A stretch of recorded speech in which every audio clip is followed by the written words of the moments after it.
বাবা ধারের টাকা দিতে না পারায় মেয়েকে খুন, নাবালিকা খুনে গ্রেফতার করা হয়েছে মেশোকে।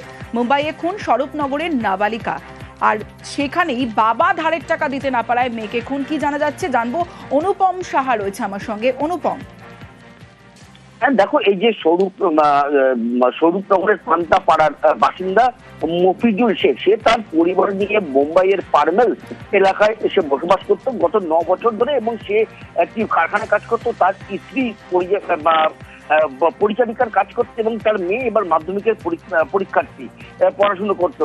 এবং তার মেসোমশাইয়ের কাছ থেকে তার বাবা কিছু টাকা ধার নিয়েছিল, সে ধার শোধ করতে পারছিল না। এইবার গত 19 তারিখে সে মেসোমশাই সেই বাড়িতে তার বাবাকে খুঁজতে আসে, তো না পেয়ে তার মেয়েকে পিছন দিক দিয়ে প্রথমে আঘাত করে। মেয়ে পড়ে গেলে তার গলার নলি কেটে দিয়ে খুন করে, এমনটাই তার পরিবারের থেকে অভিযোগ করা হয়েছে। এবং সেই অভিযোগের ভিত্তিতে পারমেল থানার পুলিশ তার মেসোমশাইকে গ্রেপ্তার করেছে। এই নিয়ে কিন্তু যেমন একদিকে সে যেখানে থাকতো পারমেল এলাকায় শোকের ছায়া নেমেছে, অন্যদিকে স্বরূপনগরের পান্তাপাড়া এলাকাতেও কিন্তু শোকের ছায়া নেমেছে। এবং আজকে সে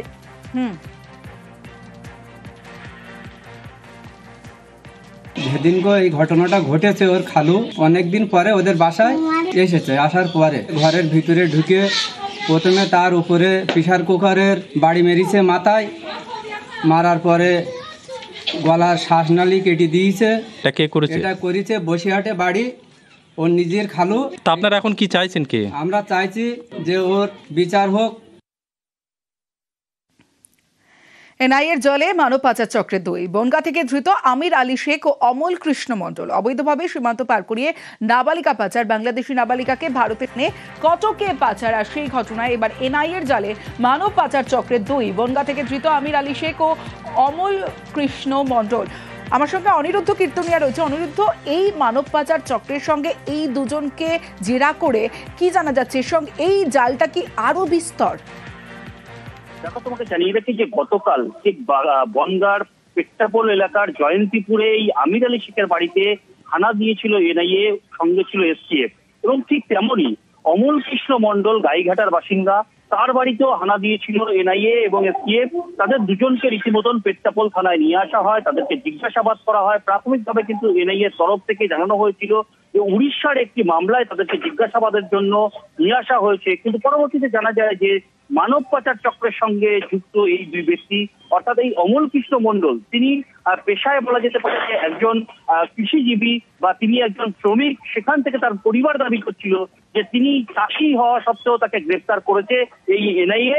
অন্যদিকে আমির আলী শেখের পরিবারও দাবি করছিল যে তিনি মুদ্রা বিনিময়ের ব্যবসা করেন পেট্টাপোলে, কিন্তু মুদ্রা বিনিময়ের ব্যবসার পিছনেও যে এই ঘটনা ছিল সেটা কিন্তু এনআইএর তদন্তের স্বার্থে প্রাথমিকভাবে বলেনি। কিন্তু পরবর্তীতে জিজ্ঞাসাবাদে উঠে এসেছে যে তারা মানব পাচারের সঙ্গে যুক্ত। সেই বিষয়ে কিন্তু এই মামলাটা মূলত ভুবনেশ্বর ব্রাঞ্চের মামলা। ওরা ওখানে একটা কেস রেজিস্টার্ড হয়েছিল হিউম্যান ট্রাফিকিং এর। সেখানে ভিকটিম নিজে এসে একটা ভুবনেশ্বরে উড়িষ্যার একটা থানায় কমপ্লেন করে, তার বেসিসে কেসটা রেজিস্টার্ড এবং সাবসিকুয়েন্টলি কেসটা এনআইএর কাছে ট্রান্সফার হয় by the order of the ministry of home affairs Delhi. 4 দিনের ট্রানজিট রিমান্ড প্রেয়ার করা হয়েছে। ল্যান্ডেড ম্যাজিস্ট্রেট সেটা কনসিডার করে অ্যালাউ করেছেন। তো ফিনান্সিয়াল ট্রানজ্যাকশন আছে, ভিকটিমকে শেল্টার দিয়েছে for the purpose of prostitution. Bangladesh থেকে এনে এখানে শেল্টার দিচ্ছে। আর যারা অ্যারেস্ট হয়েছে তারা দুজনেই ইন্ডিয়ান সিটিজেন, বাংলাদেশের সাথে ট্রানজ্যাকশন আছে। বিশ্বভারতী খেলার মাঠে অর্গানিক চাষ, বিশ্বভারতীর মাঠে চাষ বন্ধ খেলা।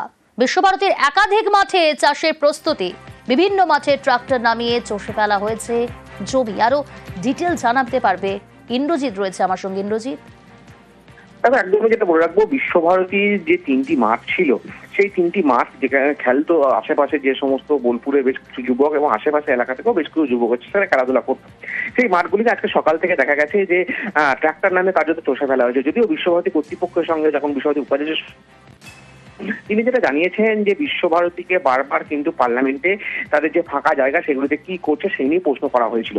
আর তার জন্যই বিশ্বভারতী কর্তৃপক্ষ কিন্তু ওই মাঠগুলিকে তারা অর্গানিক চাষ করবে বলে কিন্তু ইতিমধ্যে চষে ফেলেছে। যদিও বিশ্বভারতী কর্তৃপক্ষ যেটা আরো দাবি করছে যে ওইগুলো কিন্তু খেলার মাঠ হিসেবে পরিচিত ছিল না, ওইগুলোকে ফাঁকা জায়গা হিসেবে পরিচিত ছিল। যদিও বেশ কিছু যুবক তারা খেলাধুলা করতো ওই মাঠগুলোতে, কিন্তু যেহেতু বিশ্বভারতীর এই মুহূর্তে তাদেরকে র্যাঙ্কিং বাড়াতে হবে বা বিশ্বভারতীদের বিনায়ন করতে হবে, তার জন্যে কিন্তু তারা চাষের যে একটা পরিকল্পনা সেটা ভেবেছে এবং সেই জন্যই চাষ করাবে। যদিও যারা খেলাধুলা করতো তাদের যেটা দাবি যে কেন এতদিন পর হঠাৎ করে চাষের কথা ভাবলো বিশ্বভারতী কর্তৃপক্ষ, ও তারা প্রায় খেলবে, কারণ এমনিতেই বোলপুরে মাঠের সংখ্যা অত্যন্ত কম। আর সেখানে যদি 3টি বড় বড় মাঠ যদি বিশ্বভারতী কর্তৃপক্ষ খেলাধুলা বন্ধ করে চাষের কাজ করাতে চায়, সেক্ষেত্রে তারা খেলবে কোথায় সেটা নিয়েও কিন্তু যারা খেলাধুলা করে তারা কিছু প্রশ্ন তুলছে। বেশ, আমরা বিগত প্রায় 10 বছর 12 বছর 15 বছর ধরে এই মাঠে খেলাধুলা করছি। আমরা 12টা সাড়ে 12টার সময় খবর পেলাম যে এই মাঠটাকে যেমন করে চাষ করার আগে ট্র্যাক্টর দিয়ে একটা মাঠকে চষে দেওয়া হয়, সেইভাবে এই মাঠটাকে চষে দেওয়া হয়েছে, just for a sole purpose যে এই মাঠে যেন কেউ খেলতে না পারে। ওনাদের এই মাঠটাকে ছেলেদের খেলার পরিবেশ নষ্ট করে একটা প্রাকৃতিক ভারসাম্য নষ্ট করার যে চক্রান্ত, আমরা একে ধিক্কার জানাচ্ছি। পার্লামেন্টে কোশ্চেন উঠেছে, তো আমাদেরকে প্রিপারেশন নিয়েছে, আমরা প্ল্যানিং করেছি। মিনিস্ট্রি থেকেও আমাদের একটা ডাইরেক্টিভ এসছে যে আমাদেরকে রিসোর্স জেনারেশন করতে হবে। আমাদের কোনো জমি, কোনো প্লট খালি জায়গা ফেলে রাখা যাবে না, সেখানে আমাদের কোনো না কোনো কারণে আমাদের রিসোর্স জেনারেশন করতে হবে। তো এই রিসোর্স জেনারেশনের জন্য আমরা পরিকল্পনা করেছি যে এই খালি জমি যেগুলো পড়ে আছে আমরা চাষ করার পরিকল্পনা নিয়েছি। চারদিকে পুজোর গন্ধ, আর এরই মধ্যে রাজ্যের বিভিন্ন জায়গায় আশঙ্কার মেঘ, কারণ ফের জল ছাড়া শুরু করেছে ডিভিসি। প্রতিদিন জল ছাড়ছে, আর তাতেই চিন্তা বাড়ছে, ডিভিসির ছাড়া জলে ফের এ রাজ্যে বিস্তীর্ণ এলাকা ভেসে যাবে না তো? এই প্রশ্নও কিন্তু উঠতে শুরু করেছে বেশ কয়েকজনের মনে।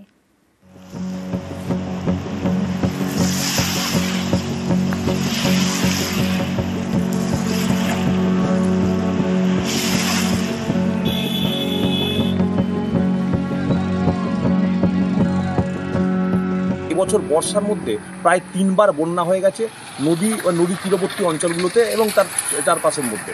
সাম্প্রতিক এই দুর্গাপূজার সময়তেই যে ডিভিসির পক্ষ থেকে প্রায় 30,000, 40,000, 50,000 জল কিন্তু ছাড়া হচ্ছে। বন্যা বা প্লাবিত হয়, সেক্ষেত্রে দুর্গাপূজার ক্ষেত্রে একটা অসুবিধে বা সমস্যার সৃষ্টি হতে পারে। অতি বৃষ্টির কারণে ডিভিসির পক্ষ থেকে প্রচুর পরিমাণ জল ছাড়া হয়েছে, ফলে বর্তমানে নদীতে জলের পরিমাণ অত্যন্ত বেশি। তাই দূর দূরান্ত থেকে যে সমস্ত মানুষজন তর্পণের জন্য নদীতে আসছেন, তাদের কাছে আসানসোল মিউনিসিপাল কর্পোরেশনের পক্ষ থেকে বিশেষ অনুরোধ, আপনারা নদীতে বেশি দূরে কেউ নামবেন না। ঝাড়খণ্ডে বৃষ্টি, জল ছাড়ছে ডিভিসি। দুর্গাপুরে ফুলে ফেপে উঠেছে দামোদর, সতর্ক প্রশাসন। রবিবার মহালয়া, ভোর থেকে মাইকিং করে সতর্ক বার্তা। তৈরি ছিল বিপর্যয় মোকাবিলা বাহিনীও। ঘিরে দেওয়া হয় বার্নপুরে দামোদরের পার। অত্যন্ত সতর্কতার সঙ্গে হলো তর্পণ। আজকের দিনে এতটা জল ছাড়া উচিত হয়নি, যদিও কারণ কর্তৃপক্ষ জানে যে আজকে তর্পণের দিন। ভয় তো লাগবেই, এত জল ছাড়ছে।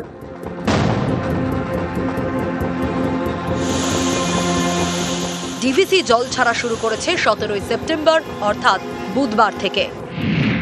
রবিবার অর্থাৎ মহালয়ার দিন ছেড়েছে 31,000 কিউসেক জল। পাঞ্চেত ড্যাম থেকে 16,500 কিউসেক, মাইথন থেকে 14,500 কিউসেক। পুজোয় এবার বৃষ্টির পূর্বাভাস, এর উপর জল ছাড়ছে ডিভিসি।